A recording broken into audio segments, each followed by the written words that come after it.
11E, the fundamental theorem of calculus. So today what we're going to be learning about is this thing called the definite integral. Essentially, we're learning about the theory that is behind finding the area of underneath a curve. So this is the fundamental theorem of calculus, which allows us to find the area underneath the curve. We're not quite finding the exact area today because there's a little bit more to it, which we'll learn in the next exercise. But just for generalized terms, I will be using some examples that include the area just so that it makes sense as to what we're doing and why we're doing it. And what I want you to do to start off with is to recall our very first exercise that we looked at. So the example is that if I have this particular curve, if I want to find the area, what we did was we did it using rectangles of a particular width. So whatever that width might have been, 1, less than 1, whatever it is, okay? And then what we did was we added up all of the areas of the inside and we said that is approximately the area of the curve. How can we make this better though? So a mathematician has decided that, well, not decided, has thought about it a little bit. This is a particular width here. And because of this width, you can see that I have all of this uncertainty. So I'm going to go ahead now and create smaller rectangles. So what can you see when I create even smaller rectangles? Hopefully what you'll be able to recognize is that actually what's left over is even less. So what happens is if we create, or what happens if we create infinitely small rectangles, find the area of those and add them. Essentially, because they are so small, the width of it is so small, it ends up being exactly the height of the curve. Now, that is a ridiculous process that we are not going to go ahead and do. We're not going to find the area of these infinitely small rectangles. That is what our calculator can do. But a mathematician has discovered how we can do it using integration, or, the antiderivative. The antiderivative. So we can antiderive a function and we can integrate it. We can do this process using the indefinite integral, which essentially adds up each of those infinitely small rectangles together.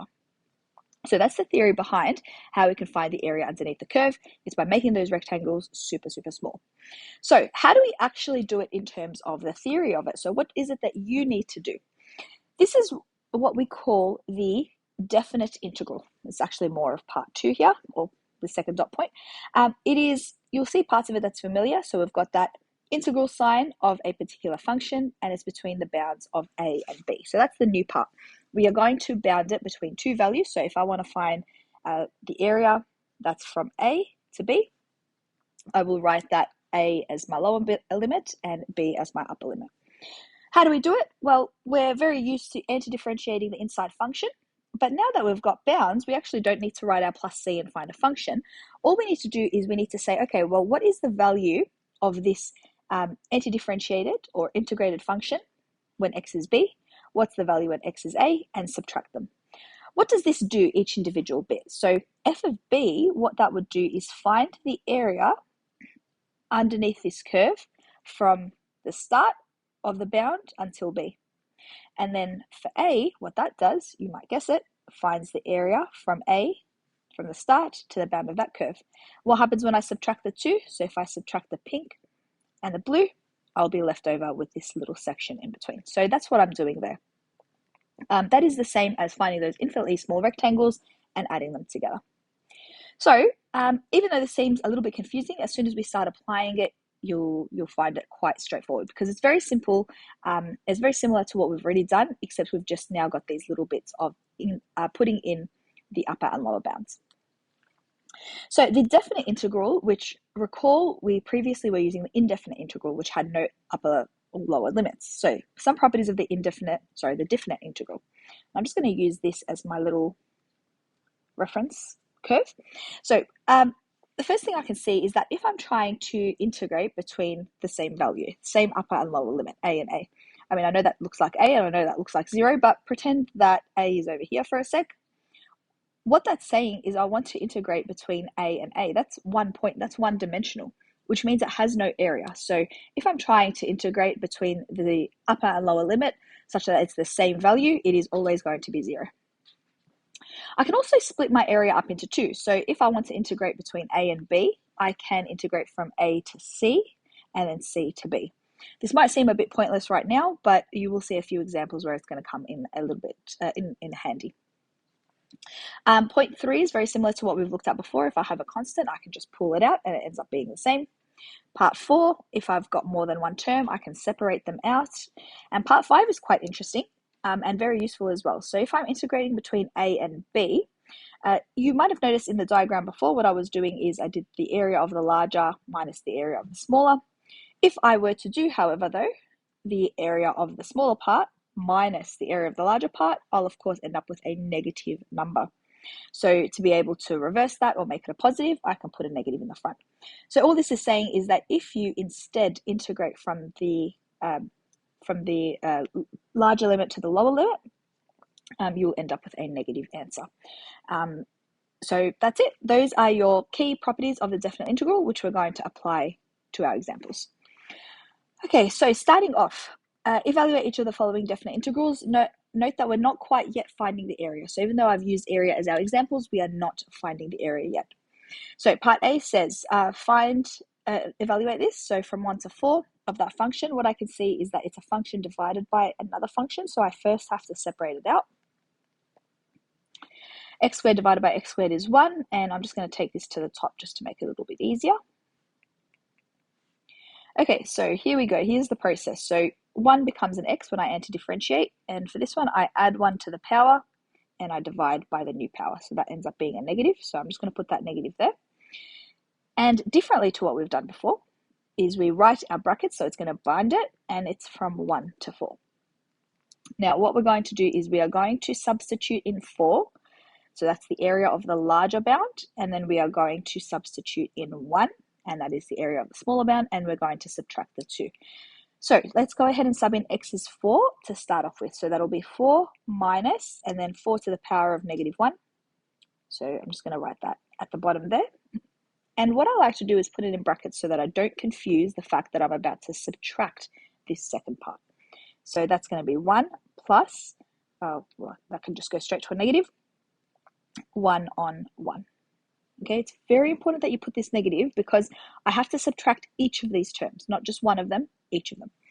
So now I can go ahead and start simplifying. 4 times 4 is 16, minus 1 is 15 on 4, minus, and then 1 minus 1 is just 0.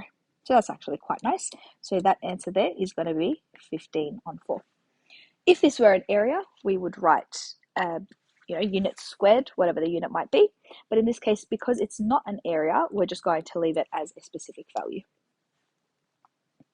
All right, next one, example 13. So evaluate each of the following. I don't know why I wrote that out again. Anyway, I'll just quickly write this out. And in this case, because the inside function is linear, what I can actually do is use the backwards chain rule. So we're going to add 1 to the power. I'm going to divide by that new power, and I'm also going to divide by the derivative of the inside. And that is going to be bound between 0 and 2. I'm going to simplify this out just to make it a little bit nicer and easier to substitute in. So I'm going to take that to the bottom, and I'll end up with that, 0 and 2. All right, first I'm going to substitute in my upper bound. So that'll be negative 1, 2, 2 times 2 minus 3. And then minus my lower bound. Should put a bracket. That's a 0 there. Minus 3. Okay, just going to zoom in to give myself a little bit more space. So working out from here. So 2 times 2 is 4, minus 3 is just 1, and then 1 times 2 is going to be 2. So that's negative a half there. Over here, 2 times 0 is just 0, so I end up with negative 3 times 2, which is negative 6. Negative 6 times a negative is positive, but then times a negative again is going to end up a negative. So negative a half minus 1/6 is going to be negative 2 on 3.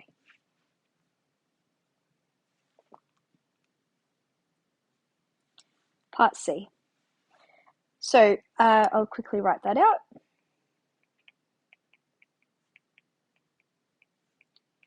Remembering when we anti-differentiate exponentials, this stays as it is, and I just divide by the derivative. So the derivative of the inside is negative 2, so that ends up being a negative half.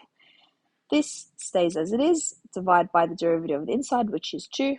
So again, it's going to be negative a half there. This is, of course, bound between -1 and 1. We're going to go ahead and sub in now. So substitute in 1.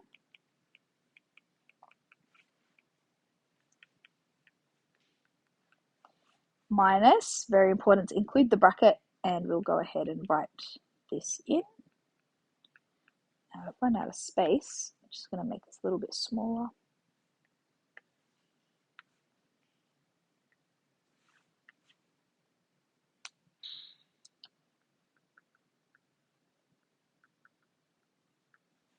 Okay.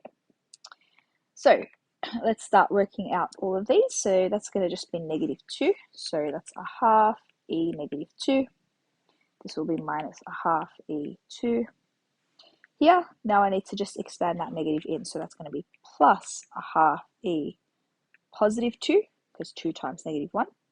And here 2 times -1 is going to be -2. But the negative times the negative is going to be a positive. Plus a half e -2. Okay, you might notice that everything's pretty much going to cancel out. That and that cancel. This and this cancel. I end up with 0. So you might be questioning at this point, how could an area be 0? And that's because if we were to find the area, we would actually have to do this a different way. If you're really interested, try and sketch this function, and that might give you a bit of an insight as to why I ended up with an area or a value of 0, and what I should be doing differently in order to be able to get the area in, which we'll be looking at in the next exercise. All right, finally, part D. So we'll quickly write this one out.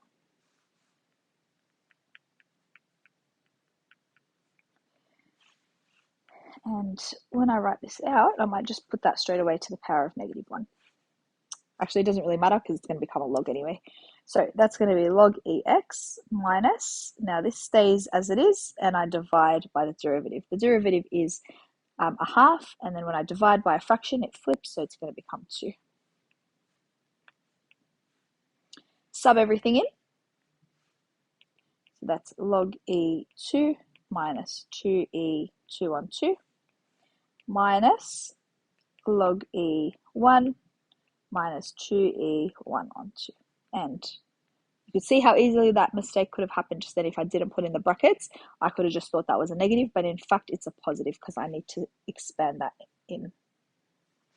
All right, let's go ahead and work this out. So I'll have log e2, because it's a positive, I don't need to write the modulus. It's already, I mean, even if it were a negative, you just make it a positive and put it in brackets, minus 2ex on 2, and now just expand this in, 1 plus 2e, sorry, that should be I've made a little mistake here, sorry, 2 on 2 is just 1, that should be a 2, so I can just simplify that out to be 1, so that'll just be 2e to the power of 1, plus 2e to the power of a half. All right, the only thing that I can see that I can simplify here is log e2 minus log e1. And I know that when I'm subtracting 2 logs, all I have to do is divide the inside. So 2 divided by 1 is going to just be 2. And then that'll be minus 2e plus 2e a half. Can't do much else there. Okay, so that's that. Next, question 14. So these type of questions come up very often in exam questions, and what it's testing is, do you know the definite integral laws? A lot of the time it requires you to separate, it requires you to take out constants, flip the signs, and so on. So we'll practice this one together. If you feel like you know what you're doing, feel free to pause the video and try it by yourself. Otherwise, I'll take you through it now. So if a to b of f of x dx is equal to 3, then a to b of this is equal to. And so they're not quite the same. They're not quite the same. But my aim is always to try and get this, not including 3, try and get this somewhere within my expression, and then I can substitute 3 in its place, and I'll deal with all the other numbers in its own way.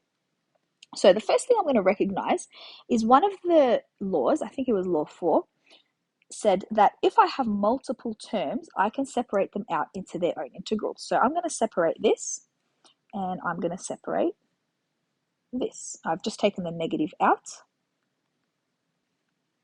dx. So I'm getting very close to just having a to b of f of x. What you can see is I've got a 2 there. So one of the other laws says that if I have a constant, which I kind of already did, I already took out that negative. What I can do is I can take that constant out. And what you can now see is that what I'm aiming for, I've got. And I know that that is equal to 3, therefore I can just put 3 in its place. So a to b of 4dx minus 2 times, and this is just all equal to 3. Now I can deal with this on its own as well. So if I were to antidifferentiate 4, I get 4x a to b minus 6, and then I just need to substitute that in. So that becomes 4b minus 4a minus 6. And just so that I can make it look like one of the answers, I can just pull that 4 out. And as you can see, that is part A.